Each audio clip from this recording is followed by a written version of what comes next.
बादल हैं और ठंडी ठंडी हवा चल रही है और सामने जो है वो खूबसूरत मंजर है जी। बिस्मिल्लाहिर्रहमानिर्रहीम, अस्सलाम वालेकुम। मैं हम कदम सलीम। आज मैं काफ़ी दिनों के बाद जो है वो अपने न्यू घर के छत के ऊपर आया हूँ, सबसे ऊपर। तो यहाँ पे जो डिश लगाई हुई है वो चेक करनी थी, क्योंकि रात को जो है ना वो हवा भी चली थी। तो यहाँ पे प्लेटें सारी अभी तक तो ज़बरदस्त हैं और यहाँ पे बादल हैं और यहाँ से आपको मंजर दिखाता हूँ बाहर का,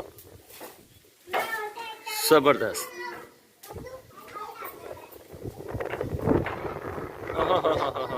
ठंडी ठंडी हवा।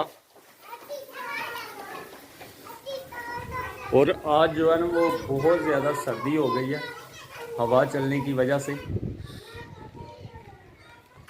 वहाँ पे ज़बरदस्त व्यूज़ है बादल का।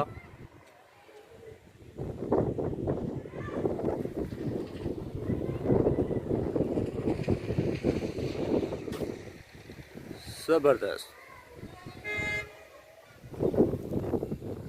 ये जी हमारा गांव।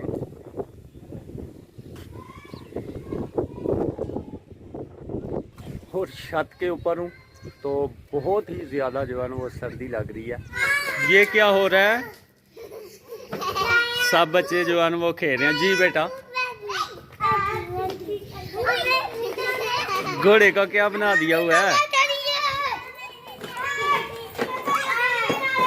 मोहित जूता पहन लो यार, जूता पहन लो। हाँ जूता पहन लो। तो घोड़े की दुम कहाँ है? घोड़े की दुम साथ ही नहीं है। कहाँ घुमा दी है? उतार दी है? किसने उतारी है? हादी ने तोड़ी। हादी आपने तोड़ी है? कोई भी नहीं मान रहा अभी।